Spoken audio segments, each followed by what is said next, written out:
They're guys. They do magic. They are the Magic Guys. Ladies and gentlemen, welcome to the Magic Guys podcast, episode 102. This is the podcast where we talk about our lives as magicians, we interview amazing performers, and sometimes we get amazing history lessons by my fellow magician next to me. We got Nick K. Hello, friends. I'm Nick K. On the mic. Hell yeah. I've since getting this new Rodecaster Pro, I've switched around the sounds and I keep going to hit this one and it's in a bloody different spot. God damn it. Anyway. Well, it's the thing about rehearsals, and we've spoken about this quite a lot, friends. And just so you guys know who are listening right now or watching here on the YouTube, is that we do this live, uncut, uncircumcised. It is live and happening right now. We are hooded warriors. Unlike myself. Now, the good thing is, as well, because it's live, we do it all live. And when we leave this live, there's nothing else to do. It goes up into the stratosphere. But also, as Nick was about to say, it's good we have some friends here that join us in this live shenanery. Exactly. And that's the joys of being able to do it live. It gives you guys an opportunity to chat to us, ask questions when we are interviewing folks. And we love when you guys join us every single week. We have Hudson in the house in the chat right now. We got Tim asking, good to see you, bud. Thomas Conger, he's pumped to be here. And a good friend, the Magic Buzz. Good to see you, pal. Yeah, from Canada. We'll see you in February, buddy. I'll be up there doing some snowboarding. So maybe we'll cross paths. That'll be super exciting. But thank you all for being here for what is going to be a very interesting history lesson. Do you go to Canada, just side note, do you go to Canada every year or do you switch countries that you go to snowing? Because I feel like, oh no, you were in New Zealand last year, I think, around this time. Like I bounce around a lot. It depends. It depends wherever we're having good snow. But I seldom ever take a vacation in which I don't perform or work or go for a magic convention or something of those notions. Like this is the only time I'll do that, and it's remarkable because people ask me, "Why don't you go somewhere warm? Get a tan?" Because for those listening, I'm not the most tan guy. I'm very pale for what is effectively a tall Greek man when I should have like beautiful olive skin. But instead, I'm the type of guy that gets sunburned by firecrackers. Like I got sunburned on New Year's Eve. So let's talk about that for a quick sec, and then we're going into this amazing history lesson. Now that I think about it, most magicians aren't tanned. Like I remember seeing Joshua J go on Fool Us. And he had obviously gotten a tan for this TV appearance because he looked oddly darker and healthier and like tanned. Because, you know, you automatically look fresher and healthier and stuff when people see you have a tan. They think you're doing well in life. And I just remember looking at it going, whoa, what the hell is going on here? Because I'm, you know, as pale as they come. And I think, is it because we're always gigging at night and in the day we're tinkering away, not in the sun? I imagine so, man. I imagine that, like, you know, we work a 9 to 5, but not like everyone else does. You know, it's the type of thing where ordinarily people would get out on the weekends, but we have administration to do whilst we're working. We have quotes to do. We have things to work on, scripts to polish, marketing to be done. And then when the weekends come, where people would ordinarily have the luxury of going out there and walking along the river or kite surfing or whatever you folks get up to when you're out there on your weekends, we got to go to work. So we don't have that luxury of sort of like getting a tan. I have a semi t-shirt turn at the moment because I've been doing some mountain biking and a lot of exercise outdoors in preparation for my trip, just to make sure I'm strong enough and don't have any sort of back pain and so forth, because I am old. Yeah, so I don't imagine that's going to get much better. Yeah. In the scheme of things, you're a spring chicken, mate. Trying, mate. But I am so keen to hear about this history lesson today. Nick, take it away. Let's begin. Channing Pollock was born. Sorry. No, it's not. No, he's actually a brilliant man. So, Channing Pollock was born on August 16th, 2026 in Sacramento, California. Now, details of his early family life remain kind of scarce, but he grew up in the Great Depression. It was a time that required resilience and shaped his character as it did many individuals in that era. Now, Pollock didn't exhibit any early inclination towards performing magic or the arts at all. He was known as a pretty reserved but observant young man, qualities that later became instrumental in his ability to captivate audiences with his understated elegance.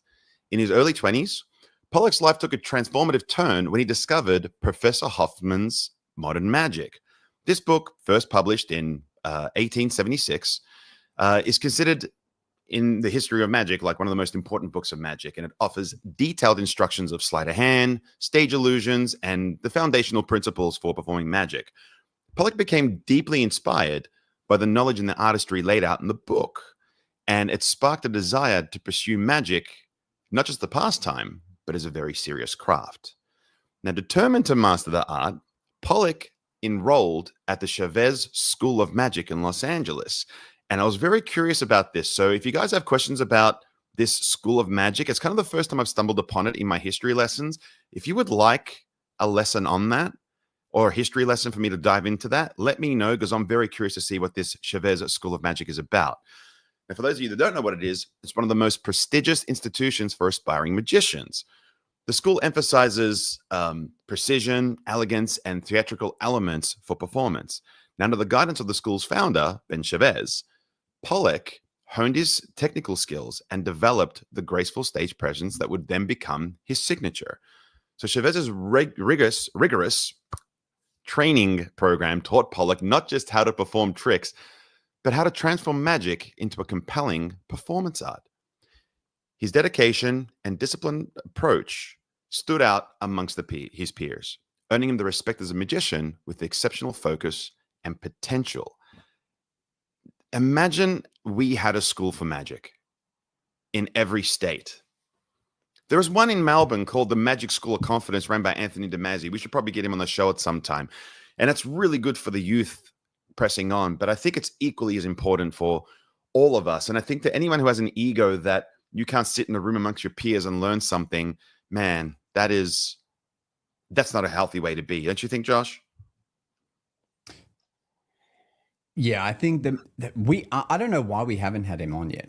DeMasi, he's just a busy guy, I guess. I ran into him last in Townsville when I was performing at Showman in the theater, and he happened to be running school holiday shows, and we linked up, and he just seemed like a great guy. And I am always seeing him post up about this. It's a hard gig, like, to teach people about the art of magic, because a lot of people just flake off and go do other stuff. Like, they're just there because it's something fun to do, or like they just want to learn the next trick. These are all things that I've kind of encountered when trying to go down that like teaching route.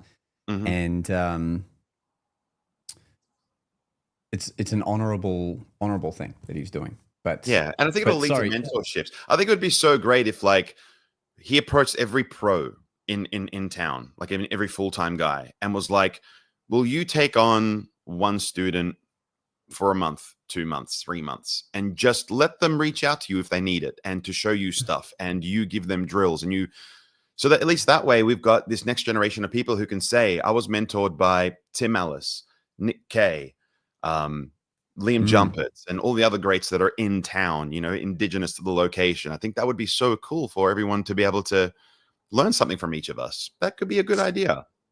I think I stumbled upon something. It's a bloody great idea. Like, imagine if you had a understudy come to all your gigs, and maybe he's not necessarily doing the gigging, but he's there, like maybe he's helping you set up or something, and then he's like observing the stuff that you do, or maybe he is doing one or two things right at the end when it's, and starting to get the vibe of it, especially for stage shows, because then I've done that with. We would have a stagehand, and they would get to see how it's all orchestrated and what the audience is really like in real life, not just on a DVD when you learn a trick and they say it will be awesome. I actually do that. I do that for charity events. So the charity events, typically they might freak out about budget a little bit, but they'll say, like, we've got this much. You might ask for whatever you ask for, but whatever you get, I'll say to them, thank you. I'll accept that amount. In fact, I'll bring a second magician who's one of my proteges. I'll pay them out of my fee. Don't worry about it, but I want them to have some experience. And they go, that's amazing. I can't believe we get 2 people for the one price, and we get to get you. So it's the kind of thing where, they don't have to worry about the customer experience because they have a pro there that's going to ensure everyone has a good time. But that's something for us to talk about another time. But I think it's a really important thing. That's a great idea too. Yeah. And if you guys agree, put it in the chat, or we'll chat about it on Discord. But moving along. So before stepping onto the stage, Channing Pollock served in the United States Navy during World War II. This period of his life installed a discipline and work ethic that would later become the hallmarks of his magic career. So the experience also gave him a broader perspective of life, which would channel into his performances, emphasizing on precision and elegance over spectacle, which a lot of magicians should be focusing on.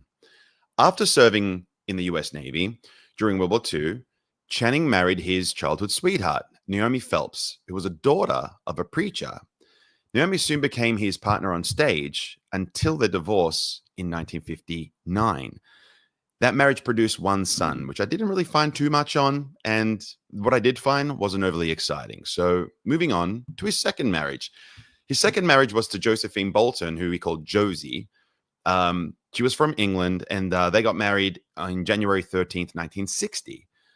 Jay-Z, of course, became his onstage partner, but unfortunately they divorced later in 1968. And then he married a third time in January of 1969, and he married Corinne Schung. Guy gets around. Yeah, 3 marriages. Like, at what point do you go, maybe it's me. Maybe I should work on myself. Well, I can or maybe my career is too demanding for me to have a life partner. Well, it's kind of cool that he's like, come along, babe, jump on board. We're doing this together. So that's kind of nice. You know what I mean? And she was, yeah. So unless, like, I don't know, maybe they were holding him back from his own dreams and progress. And to which he was like, you're either on board or you're not. And she's like, I'm out. And he's like, great. Number 2 and 3 and 4. And away he goes. Who's next? Sheesh. But fair enough. Fair enough. So let's talk about the beginning, all right? Yes. And his road to stardom. So Channing Pollock's journey of stardom began in the early 1950s, a decade that saw him transitioning from a promising magician into an international sensation. His impeccable sense of style, coupled with his innovative approach to magic, made him one of the most celebrated performers of his era. Now, central to his success was the development of his iconic Dove Act, a performance that redefined magic and theatrical art form. Now, it's probably what he's most known for, this Dove Act. Now, the foundation of Pollock's Dove Act was laid during his time at the Chevelle School of Magic, where he first learned the techniques for producing live animals as part of his performance. However, Pollock didn't merely replicate what he was taught, he elevated it. Through painstaking practice, he refined the techniques, ensuring that every move was seamless and natural. His goal was to create an illusion so flawless that it would appear as though doves were materializing out of thin air. And if anyone's ever seen some of his performances on YouTube, by all means, scope it out. It's a good 7-minute act with a mixture of other techniques, but it's, to me, one of the most perfect looking dove acts I've ever seen. Now, the Dove Act became Pollock's signature. With his tailored tuxedo, slick black hair, and elegant movements, he would produce doves from scarves and even thin air. Unlike the boisterous and theatrical performances of many magicians of that time, Pollock's act was understated and refined. The beauty of the act lay in its simplicity. No flashy props, no elaborate backdrops, just skill and artistry. And if you haven't seen it, it is, you don't see him take, like, I've seen many Dove acts. I've studied a lot of this. And you can see when the guys are loaded up and their hands kind of stuck to their chest because they've loaded into the pool to produce the dove. And it's just like, yep, he's stuck. He's stuck. It just doesn't happen with Pollock. It's stunning. Absolutely stunning. Now, Pollock's rise to fame was propelled by appearances on television. In 1954, he performed his Dove Act on the Ed Sullivan Show, one of the most popular programs of its time. The performance was a revelation. Audiences were captivated by Pollock's charisma, grace, and sheer elegance of magic. The show introduced him to millions of viewers, instantly catapulting him into national fame. Pollock's television appearances weren't just showcases of his talent, they were masterclasses in presentation. His ability to perform flawlessly under the scrutiny of live cameras demonstrated the depth and precision of his skill. And just a moment ago, for those watching on YouTube, like he showed some of his performance there, and it's just exceptional. Let me see if it will focus. Come on. Yeah. Now, that clip you're actually seeing right now is actually in color, and that's actually from a movie that he was starring in, which I'll mention now as part of his international stardom, because as his fame grew, Pollock began performing internationally. His Dove act resonated with audiences worldwide, earning him standing ovations across theaters all over Europe, Asia, and the Americas. In the 1950s, he became one of the first magicians to be invited at the London Palladium, a venue synonymous with world-class entertainment. His performances then solidified his stature as an international star. Pollock's performances also attracted the attention of Hollywood. So directors and producers were drawn to his movie star looks and magnetic stage presence, leading to roles in movies like Mardi Gras. That was in 1958. While those roles expanded his fame, they also started to highlight his primary passion for magic. So we'll get into his movie career a little bit later on. There's a little bit more that I want to talk about, because when I was doing this, it was just constantly being celebrated that he was just doing Dove act stuff. And I knew that his depth of character and skill set was sort of beyond that. So I kind of want to touch upon the most prominent skill sets that he had. So while the Dove act was undoubtedly his most iconic contribution to magic, it wasn't the only routine in his repertoire. Pollock was a consummate performer who applied his skill and elegance and precision to various acts, each marked by their distinctive style. Now let's explore some of those now. So Pollock's mastery of card manipulation was legendary. His routines involved effortless productions and disappearance of playing cards executed with a fluidity that marked the sleights, and they look second nature. Like when you see it in the videos, his split fans are stunning.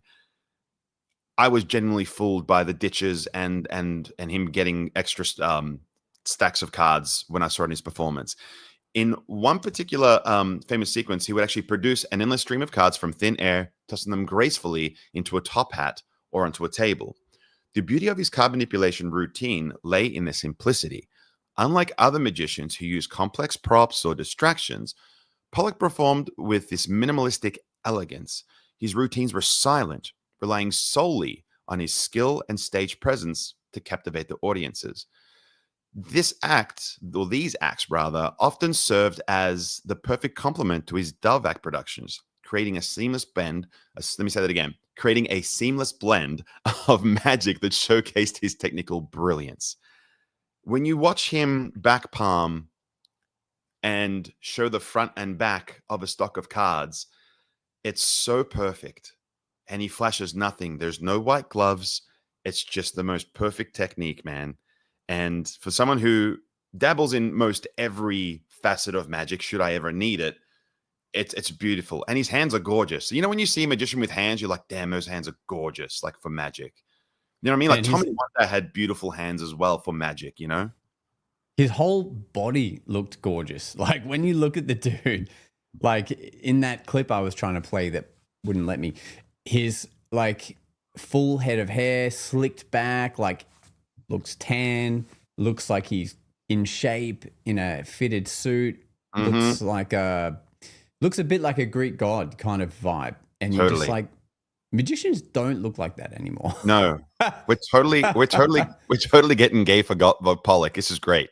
Like it's like what, man, I can see why he did so well is what I'm saying. That on top of like amazing skills is just crazy. Like if he was a magician today, he would still, I believe, get so much attention with the current acts he does. Obviously, people might have a certain opinion these days on Dove work, but still just like his vibe he carries himself with as a magician and his amazing skill set, like he would still freaking slay today. That's for sure. Absolutely.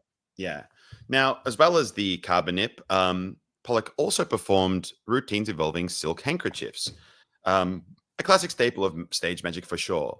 But his handling of the silks was as refined as his other acts, emphasizing on smooth transitions and flawless execution, whether making silks appear from the empty hand or transforming them into other objects, or vanishing them entirely. Pollock's approach to these effects were the same level of artistry as his amazing dove act. And one thing that I really like that he does, you'll see in a video that when he needs a silk, he has his assistant come over, and she's got these little flowers that are kind of on her dress. And every time she comes over, he just grabs one of the flowers and it just unravels as a as a silk. And I'm like, that's so. I've only ever seen one other magician do that, and that was Lee Cohen. And she had it in her hair. It looked like a flower, and then she would like produce a silk from it. And it's so gorgeous. Like, it's such a pretty silk thing. And yeah, we should probably look into like where that comes from. But it's always hard to find stuff on silks, man. I don't know why it is. Like, there's no kind of definitive work that I know of. We're gonna have to ask Dad for this one, Daddy Doug. 100%. Yeah, I remember ages ago I saw you could buy, and you probably still can, a like wired rose, and so that you can put your silk around it, and it looked like a rose, and then you could pull it out to become the silk. I remember seeing that like maybe 10 years ago. Didn't think anything of it, and for years I would take my silk to do my bottle production just out of like my back pocket or my inner jacket. And then it wasn't until I had a consulting session with Adam Marta, who creates a lot of magic in Australia for theatre productions and stuff, like Harry Potter, and I think he's just completed the Siegfried and Roy production, if you don't know who Adam Marta is. And I was having to tailor this presentation for a company, and he's like, all right, let's look at your routine. And he started with the bottle production. I'm like, it's, I've done this for like 8 years, it's all good. He's like, okay, we'll just run me through it. And I'm like, all right. So I take the silk out. He's like, where is the silk coming from? I'm like, oh, my back pocket. He's like, make it your pocket hang. Like, why would you have to take a silk from somewhere else? Like, it would make sense for it to be there, and I'm going to use my pocket hang for this effect. Like, it should already be there. I'm like, okay, wow, that's crazy. And I'm like, all right, how do you light the flash paper? I'm like, I just grab a lighter out of my pocket. He's like,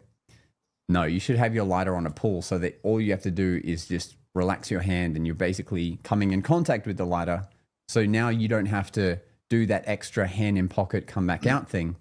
And after you've lit it, you can just let go of the lighter, and it pulls back to your side pocket. I'm like, this is genius. So I would love to take it further, and I should re-look at that flower thing, because it's kind of like the flower you would see a groomsman with on their wedding day, like how they would have a set of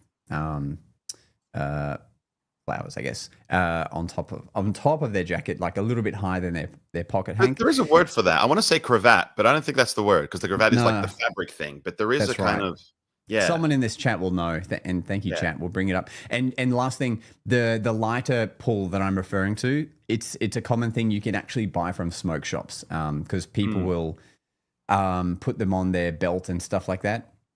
And I hook it into the inner ticket pocket, I think it's called, of your suit jacket, like the little pocket at the bottom. I just clip it onto there. Scotty P saying corsage. I feel like corsage That's might the word. That is the right word? I think so. Yeah. Now I had a friend of mine who he had a wedding recently. I had the pleasure of being a groomsman. He's actually really well versed in origami, and so you can see here on the screen that he made these beautiful little flowers that he actually did these all by hand. He did every bouquet. Awesome. Every bouquet was like made of napkins, and like all of the decorations on each table, like he 3D printed them himself. Like he just spent like a year just putting all this stuff together. And it's great because like people get to keep these now. And I love this. Like I keep this here in my home. Like I think I might put a magnet on it, put it in the fridge, but it's just great the level of creativity people can go from. So yeah. But yeah, so back to it, friends. Yeah. Oh, and last thing, Tim Askin also mentioned lapel rose, which also does come up as a viable name. And then I just Googled it. Someone else has called it a rose boutonniere. Boutonniere? Bougie. Boutonniere. Anyway. Talking about stuff why I know nothing about. That's why we have history lessons to learn. Yeah. Now, another notable routine in Pollock's repertoire was his cigarette manipulation act, a popular form of magic in in the mid-20th century. So he would produce, vanish, multiply cigarettes with astonishing precision. This routine required exceptional dexterity and control, which Pollock possessed in abundance. It was also reinforced his image as a polished, sophisticated performer. I guess smoking was very elegant in those days, or tailored cigarettes would have been anyway. So, yeah. Now, what set Pollock apart wasn't just the effects he performed, but how he performed them. His routines were often accompanied by dramatic lighting, music, and impeccable tailored appearance. Pollock understood that the magic was as much about creating the mood as it was about executing the tricks. His acts weren't just performances, they were experiences, designed to leave the audience in awe, not only with the illusions, but also with the performer himself. I agree with that. Now, one of the defining features of Pollock's routine was his use of silence. Unlike many magicians of his time who relied on the patter or comic sort of commentary, Pollock allowed the magic to speak for itself. This choice added to his mystique of his performances, giving him an almost cinematic quality. And his ability to command attention without saying a single word was a testament to his charisma and skill. You know who else has that amazing skill? My friend Teller. Yes. That's a good point. In fact, somebody asked if you had to compare Channing Pollock to someone today, who would it be? Lance Burton. Oh, perfect. You nailed it. Yeah. So if you're familiar with and you'll see the sort of remnants of that in the influences, which I'll touch upon a little later in the in the report. So back to it. While the Dove Act remains his most celebrated routine, Channing Pollock's performances were a tapestry of effect that highlighted his versatility. His card manipulation, silk work, and cigarette routines were all combined into his reputation, making him this amazing magician who elevated the art through precision, elegance, and restraint. But by the mid-1950s, Pollock had actually firmly established himself as one of the most celebrated magicians and ended up doing movies. So Pollock's move to Hollywood wasn't entirely as surprising. At the time, many entertainers were kind of sought after into this realm, but his natural charisma made him a prime candidate. And producers were particularly drawn to his ability to command attention without words, an attribute that had been perfected through his many years of performing these silent magic acts. Now, Pollock made his first debut in 1958 in a musical comedy called Mardi Gras. It starred alongside Pat Boone and Christine, I'm going to do my best to pronounce this, Garriera. Damn it. I hope I nailed that one. In the film, Pollock played a suave nightclub magician, a role that mirrored his real-life persona. His performance was well received, and the critics noted his screenplay presence as very sophisticated. Through this role in Mardi Gras, it didn't involve complex acting or challenges, but it showcased his ability to transition from stage to film. The experience also gave him a taste of Hollywood life, further fueling other interests in acting. So I made a short list of sort of all the appearances that he'd been on, right? So in 1963, there was a movie called Judex. It might be pronounced in a French word. It's Judex. I don't know if it's Judex. But it was directed by Georges Fragnon, so it's a very French film, and he portrayed the title character of this. He was basically a vigilante. Very, very funky film. I did see some of it, and if you do a little Google on some of these things, it was hilarious. He was like leaving a calling card for robbing people and so forth in these movies that you see. There was Musketeers of the Sea. That was in 1962, which was an Italian adventure film. There was The Red Sheik in 1962, where Pollock portrayed this character called Riz. There was Bonanza, which was a TV show that was in 1971. And in that, it was kind of funny. He was basically like a sheik, and he was trying to convince he had real magical powers to the Native Americans of the time. And they were like, sort of, hey, there's a string on this thing. Here's crap. And the same thing with Daniel Boone. That was in 1966, where Pollock appeared in the adventure series of Daniel Boone, which I believe was a like a kind of spaghetti western type show. But what I love about this, right, is the only other person I could think, well, at that time when people were going from their original skill set, or let's just say their like native skill set, like being magic, to the screen, then the other person I could think at that time that was kind of doing that was Big Elvis. Because Elvis was like so good at singing, they let him act. And he was in a bunch of movies in which he wasn't entirely awesome, but he did star in them. I wonder if Pollock, do you think he made more money from being an actor or from being a magician? That's a good question. I don't think he did. Because I was trying to look that up, but I couldn't, obviously with the times being what they were, it wasn't really documented, but I did find this excerpt in my research, and it said, during his Hollywood years, Pollock didn't abandon magic entirely. He continued to perform occasionally, often incorporating elements of his magic persona into his film roles. However, the demands of acting and the competitive nature of the film industry eventually led him to focus more on his new career path. So Pollock's transition from acting, right? And then he basically was like, nah. No, as in he went back to magic? Well, he never really became a major film star. His time in Hollywood right. added another dimension to his legacy, which is nice. But he proved that a magician could successfully cross over into other forms of entertainment, paving the way for future performances to do the same. But Pollock often reflected on his time in Hollywood years as a time of growth and experimentation. So I don't think he considers it a success. And in interviews, he emphasized that his goal was never to leave magic behind, but to explore how his skill sets can then translate into other mediums. And it's got to be weird too, because you're going from performing, like going to a theater, setting up, run through, basically you're doing a lot of it yourself as well, but then going to a film set where you just got to sit and wait for 10 hours and then do your bit for an hour, then reset, and it's so slow, and then you got to wait a year for it to come out. And it's really such a weird structure compared to how we go about performing and stuff. Man, I really struggle to understand how people can like film for 2 months and then it takes like a year and a half for the movie to come out. Like nowadays it's probably that would be more the timeline, but I think back then things were I imagine popped out pretty quickly. You reckon it was faster?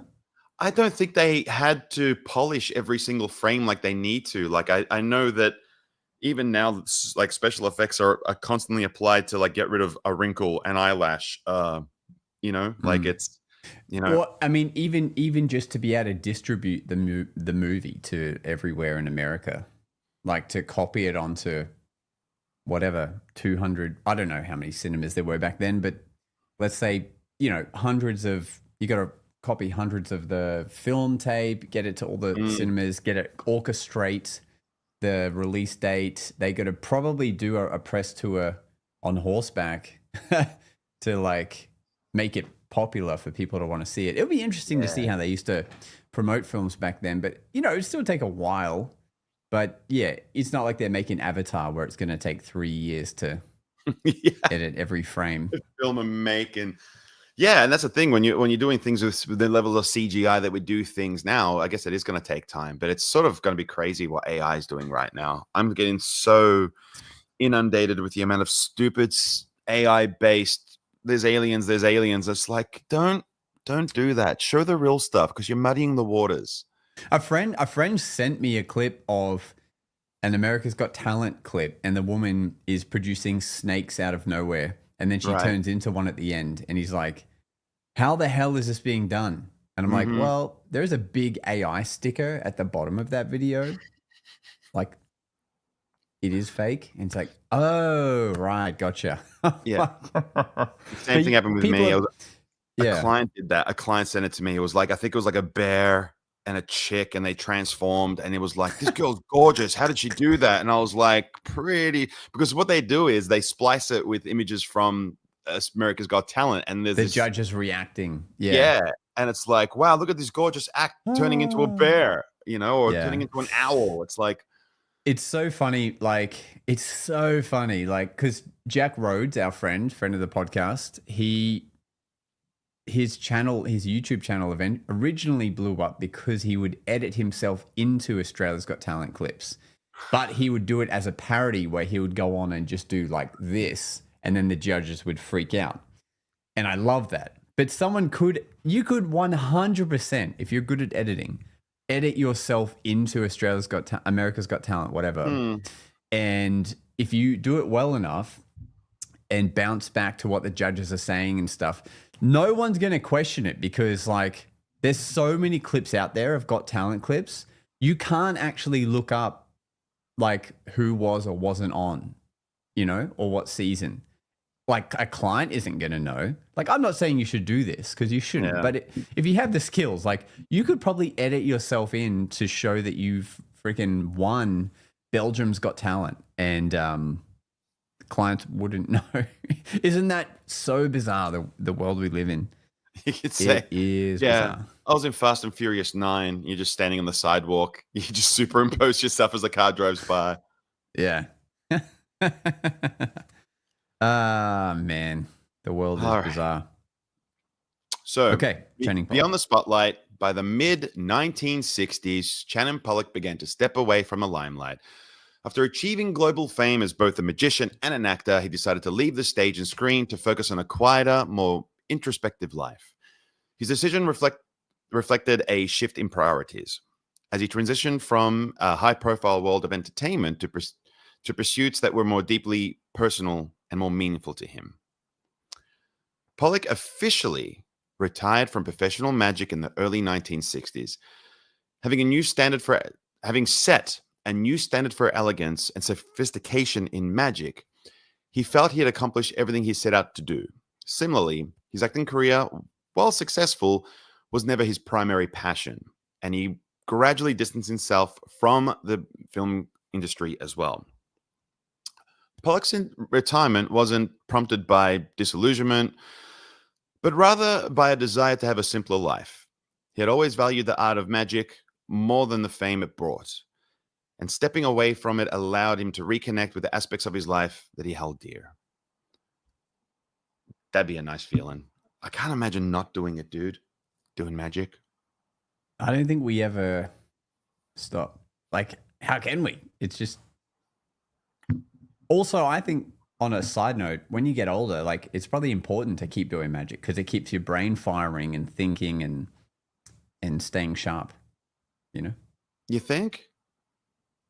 I think. Because, things like losing your memory and getting old and slower is only because your brain isn't like, people retire and then they just... Some people are just at home and they're just, zoning out, and they just lose that sort of sharpness because they're not challenging their brain anymore. And so, like, that's why I feel so many magicians, you see so many old magicians and they're still doing magic and stuff. And I think it's because your brain's still like continuously like learning new stuff, having to think and yeah. Do you think there's young? Do you think there's a stigma about that, in which it's like, oh, look at this poor old fella, he has to work doing this, like, What do you mean? If you're doing gigs and you're Do you think that there's a sort of level of judgment, or there's a perception that the public have, or your spectators would be looking at this being like, you should be doing this? Do you think? I don't think anyone looks at Michael Amar and just goes, stop, man, stop, enough. Like, I don't think anyone would do that. I don't think anyone looks at Penn and Teller and goes, you guys are too old for this. You should stop. Like, and look, they might be the enigma of this, but they've sold out their Australian tour. Like, Sandy bought me tickets to see them at the end of this month, I think it is, and she could only buy me a ticket because they only had little individual tickets spread out through the theater. And, they're in their 70s. So that's not a thing. Copperfield still pumping out however many shows. I guess in the sense I was referring to was like, you might not be performing professionally. Like, you're probably not doing holy moly residencies at that age, but like you're still socially performing and stuff and doing magic is what I meant. I don't know if every 70-year-old should still be working gigs because seeing a 75-year-old roving at your wedding, Yeah. you may have thoughts about that. You would just, gracefully change your environment for that situation, obviously. You know what? I'm going to agree with what you're saying, because there is a particular magician in our town who was kind of the Lance Burton of his time. And my old business partner used to do his tours back when he was like in his early 20s and so forth. And he was telling me all these crazy things he had set up on stage. Is like, oh, there was a length of thread every few feet and this and this and this. And he would do this thing. And then I sat up as this magician and I said like, hey, he was telling me these stories of touring with you. What's this trick that uses this setup? And he goes, I'm really sorry. I wish I could remember.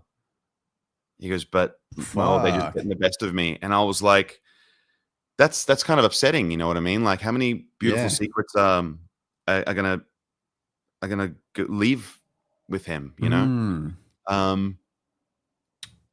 Well, let's make a pact. If you think you're going to slip into this realm of dementia and so forth, like, do you promise to like just post all your thoughts and ideas and creations like on YouTube? Yeah, 100%. Well, I think like doing mnemonica work every show I do, it keeps my brain like just running overtime so much that I think like I'm hoping that's what will prevent me from losing my mind. But absolutely, yeah, or just maybe we make a video vault of like all our magic secrets, and it gets released if we can't remember it ourselves anymore. You know what's fun? It's so funny. Like even now, I'm worried about me not being able to remember everything all the time. So, for example, Rubik's cubes, right? Right. If you take a few weeks off solving a cube, it's very possible you'll forget one little algorithm, because for the most part you learn it and then it becomes muscle memory. You're not really thinking about the permutations. Dude, and every now and then, can I say to your point, this happened to me. I was exhausted. I was working a 9 to 5 and doing magic at the same time, and I was doing like 6-7 days a week, and I was robbed of sleep a couple of times just due to some circumstances and I guess shitty girlfriends. And I remember getting to this gig and I had to reset a cube, and I'm looking at the top layer and I could not remember how to do it. I just couldn't remember. Right. And I had to call a student and be like, what's the algorithm for the top one? And then I was like, thank you. And then I went and did the act. Like the act was engraved, but just like, you know what I mean? Like it was. I know exactly what you mean. And it happened to me as well. The very last set of permutations to finish it, so it happened to me. I don't know where I was, but I was just looking at it going, oh my God, I don't know how to solve this last bit. And I was like, the hell's going on here? And I just couldn't remember. And I was kind of stuck. So what I've done since then is I made a Rubik's Cube solving tutorial, which I've posted on YouTube, which anyone can go and learn from. I think it's at 1,000 views or something. But it's mainly for myself. So when I forget the last permutation, because it's also chapter marked, like for each stage that you're up to. It's actually very useful as a resource. But I would say 2 or 3 times I've just had a brain fart, like before the show.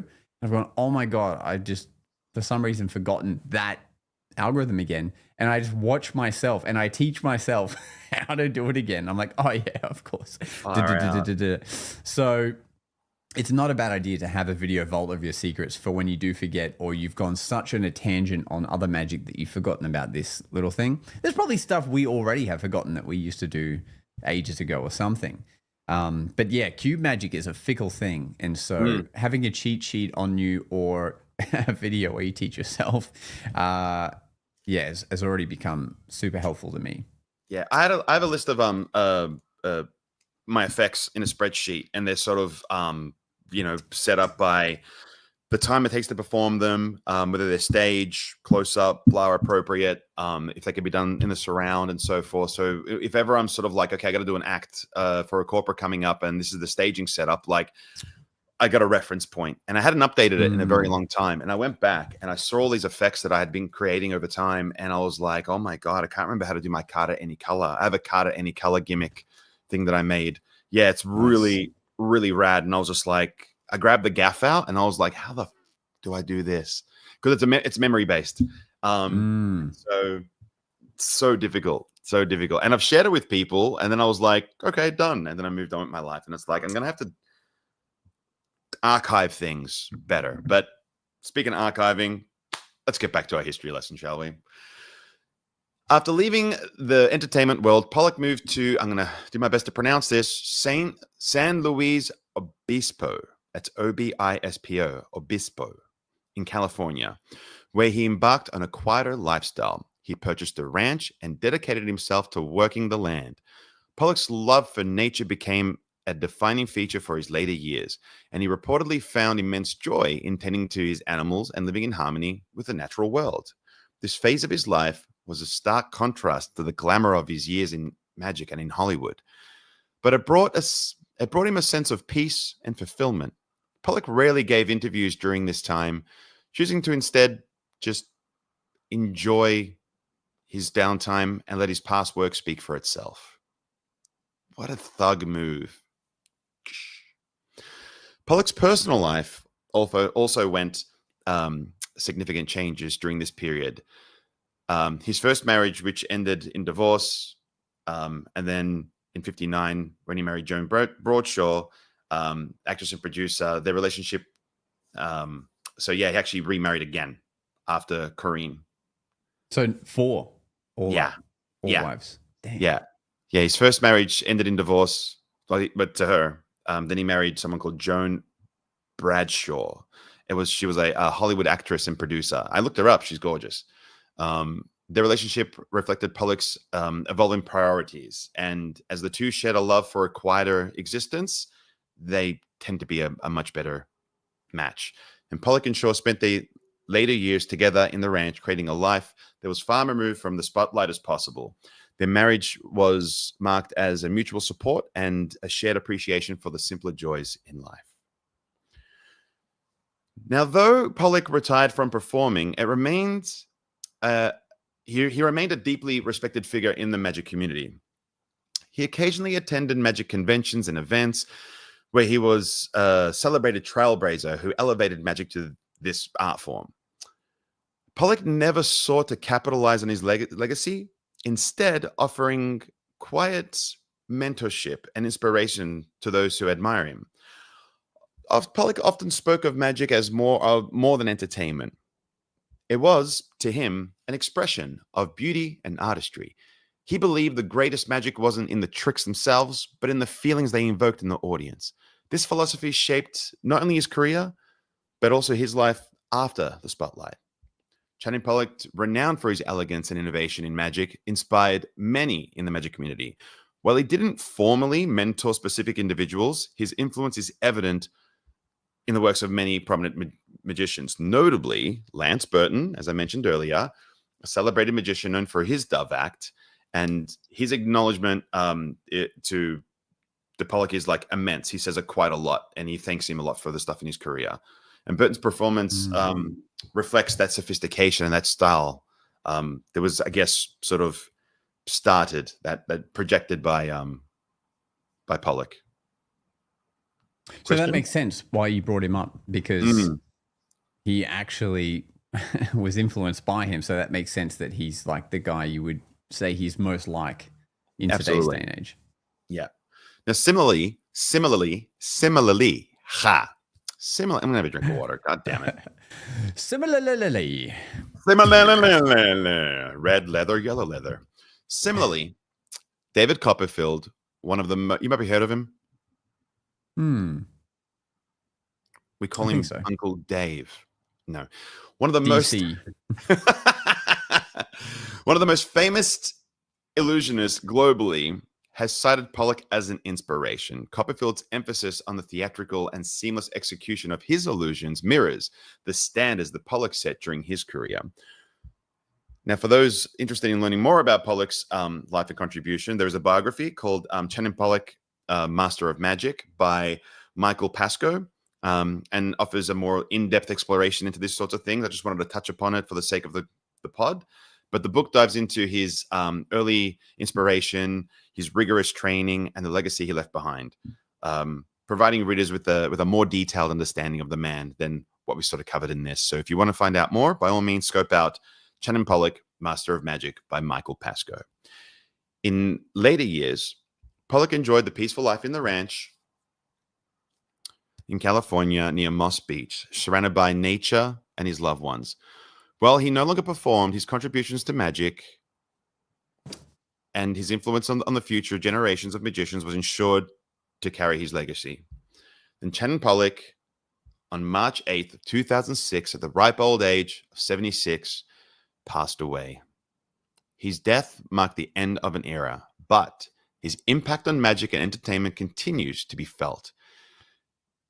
He is remembered as a true artist who brought elegance, sophistication, and a unique sense of wonder to everything he did. Channing Pollock was more than just a magician or an actor. He was an artist who performed and transformed every... Let me say that again. He was an artist who transformed every performance into an experience of elegance and wonder. From his groundbreaking Dove act and captivating people on screen, Pollock redefined the standards of sophistication in entertainment. He showed the world that magic wasn't just about the tricks. It was about the artistry, the presence, and the ability to leave his audience mesmerized. Pollock's legacy lives on not only through his performances, but also through the countless magicians he inspired. His influence can be seen in the elegance and the perfectivity. That's a shit word. And the perfect through his elegance and excellent execution of sleight of hand. That's a much better way of writing that. The silence of a breakthrough illusion and the confidence of the performer who dared to blend magic with artistry. As we reflect on his life, we thank Channing Pollock for his immeasurable contributions to magic. He elevated the craft through the beauty on stage and left a legacy that continues to inspire generations of magicians and entertainers. His life reminds us of the power of dedication, discipline, and the relentless pursuit of excellence. Thank you, Channing Pollock, for the magic you shared with the world. Your elegance, artistry will never be forgotten.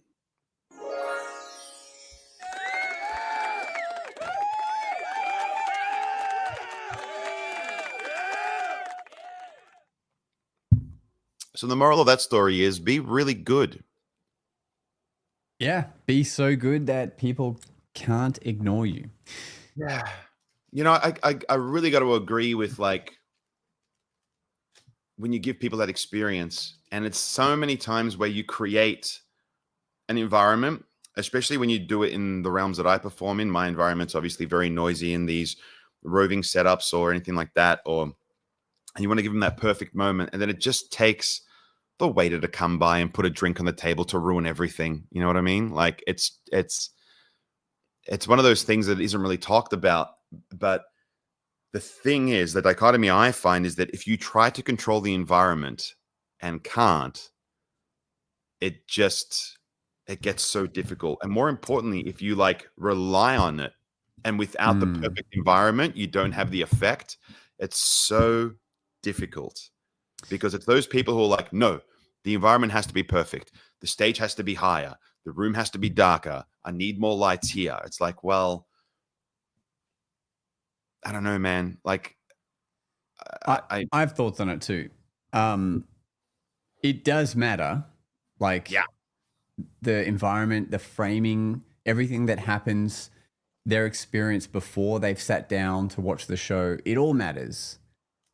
Like when you go to the cinema, like there's a very different vibe, even though it's a big screen. Like you're buying your popcorn, you've bought your ticket, you've dressed up probably, you've walked in, it gets dark, you know, it's a whole experience before you see a movie, right? And in the same way, I guess I'm talking in terms of like if you're putting on your own show where you're able to control more stuff, it primes the audience way more for the show. Perfect example, we talked about this off air. I did 3 shows at the Theatre of Magic last week, and one of the shows was just off the chain from the audience. So much so that when the amazing Nigel introed me to come on the stage, the audience gave me a standing ovation applause as I was coming onto the stage, like when I hadn't done any magic yet. Do you know what that does to your psyche? Like, you're like, what are you guys on? that's making you get this hyped for magic when I have not done anything yet? It was the wildest thing. And then amazingly, and I'm so grateful, you know, they enjoyed the show, but then they gave me another standing ovation to end. And it was like, that doesn't happen at corporate gigs, you know, when like they've gone through a whole cycle of stuff that we've planned out so that they're primed and ready to enjoy magic. And when I go to a corporate gig, I definitely do have a stage rider, which says like, you know, don't have a dance floor in front of the stage, have the audience as close as possible. Don't have me perform during food service, all that stuff. Of course, we'll do our best regardless of, you know, what environment we're given. But all these things are just like as a strong suggestion. Like I always say to the client, like, all these things are not demands. These are things that I found will give your audience the best experience possible if you can accommodate for them. I'll do my job no matter what, but like this would give them the best show. And so it definitely matters. But then, yeah, if you're at a roving gig and the waiter comes and puts the, oh, does anyone want this? And you're just about to reveal like a massive part of their routine. Obviously, yeah, like that sucks for the audience's experience of the magic. But which is so funny because I'm just, a video is just being edited of mine to come out soon of like that moment when the caterers interrupt you. And I had one last thought. It could be the drunk. It could be like the drunk friend of the girl that you're doing this really heartfelt piece for. She comes up, what's going on? Oh my God, I love this song. Like there's nothing.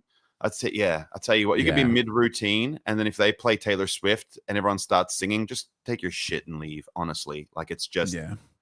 I also think it's... like, I don't have any proof of this, but I mean, I've seen the audiences at the Magic Castle, and that's not real life. The way that people react and are amazed at magic at the Magic Castle is so inflated because of how magical the place is. Yeah. That I think some magicians might get stuck that are regular performers there, see all these amazing audiences reacting at every single 3-fly routine they do. And then they go and do a corporate gig and they get a totally different response because they're not at the Magic Castle.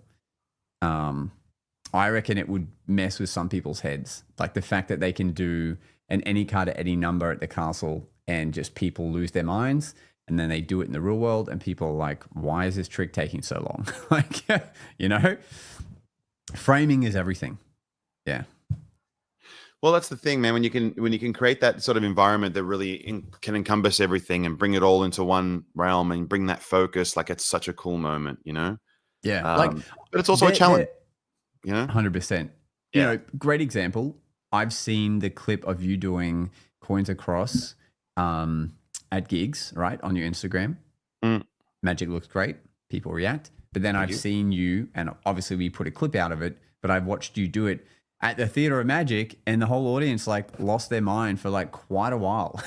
You know, you doing the same effect. The only difference is in the Theatre of Magic, everyone has all the attention on you because there's nothing else happening around them.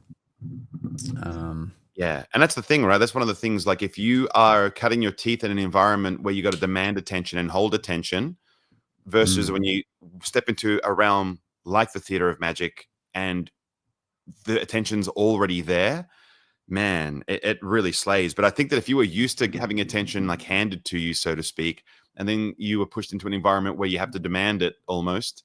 And when I mean demand it, it's like demanded over the DJ, the hors d'oeuvres, every other person walking around you, you know, as you approach a circle of friends, you know, like different skill set almost, you know, totally different skill set. Different approach. It's like stand-up comics, you know, once they built up their audience and they tour and do their own shows, eventually they have to still go and do open mics just to keep their quickness for an audience that isn't already won over by them. Yep. Yeah.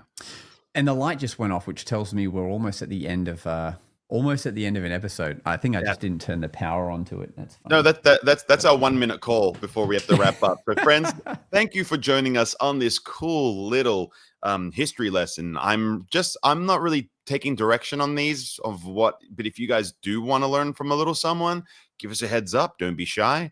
I'm just looking up things that I'm interested in. And if you guys are cool with that, then awesome. Keep listening. Thank you so much for listening to today.